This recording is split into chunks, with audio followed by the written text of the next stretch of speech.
અને અમેરિકામાં ગુજરાતી પરિવાર પર ગોળીબારમાં પિતા પુત્રીનું મોત નીપજ્યું। અશ્વેત સમયે સ્ટોરમાં ગોળીબારની ઘટના ઘટી છે। પોલીસે ગોળીબાર કરનાર શખ્સની ધરપકડ કરી। મૃતક મહેસાણાના કનોડા ગામના વતની સામે આવ્યું ત્યારે આ એક ઘટના સામે આવી છે। મૃતક પરિવાર મહેસાણા ગામનો વતની હોવાનું સામે આવ્યું। ગુજરાતી પરિવાર અમેરિકાના વર્જિનિયામાં આ ઘટના ઘટી કે જ્યાં ગુજરાતી પરિવાર પર ગોળીબાર કરવામાં આવ્યો। ગોળીબારમાં પિતા અને પુત્રીનું મૃત્યુ નીપજ્યું છે। અશ્વેત સમયે આ કરતૂતાશ્રી સ્ટોરમાં ગોળીબારની ઘટના ઘટી છે। પોલીસે ગોળીબાર કરનાર શખ્સની ધરપકડ કરી છે। મૃતક કે જેઓ મહેસાણાના કનોડા ગામના વતની હોવાનું સામે આવ્યું છે ત્યારે પોલીસે ગોળીબાર કરનાર શખ્સની ધરપકડ કરી। અમેરિકાથી આ ઘટના સામે આવી છે કે જ્યાં ગુજરાતી પરિવાર પર આ સંકટનું વાદળ। ગુજરાતી પરિવાર પર ગોળીબાર કરવામાં આવ્યો જ્યાં પિતા અને પુત્રીનું મોત નીપજ્યું છે।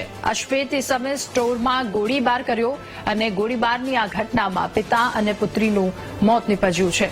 પોલીસે ગોળીબાર કરનાર શખ્સની ધરપકડ કરી છે તો વધુ એક ગુજરાતી પરિવાર કે જેમના મૃત્યુની ખબર સામે આવી છે। અમેરિકામાં વર્જિનિયામાં ગુજરાતી પરિવાર પર ગોળીબાર કરવામાં આવ્યો।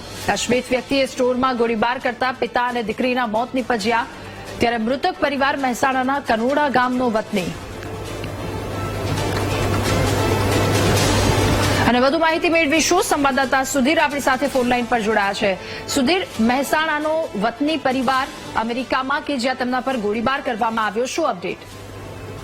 જી, મહેસાણાના કનોડા ગામના પટેલ પરિવાર 2 સભ્યોની યુએસએમાં ગોળી મારી અને હત્યા કરવામાં આવી હતી। ગુજરાતી પિતા અને પુત્રી પર ગોળી મારી હત્યાની ઘટના સામે આવી છે। 56 વર્ષીય પિતા અને 24 વર્ષની દીકરીની અસેત્વા ઇસ્મોએ સ્ટોરમાં ઘૂસી અને હત્યા કરી હોવાની માહિતી બહાર આવી છે। જી સુધીર, આભાર આપનો વિગતો સાથે જોડાવા બદલ।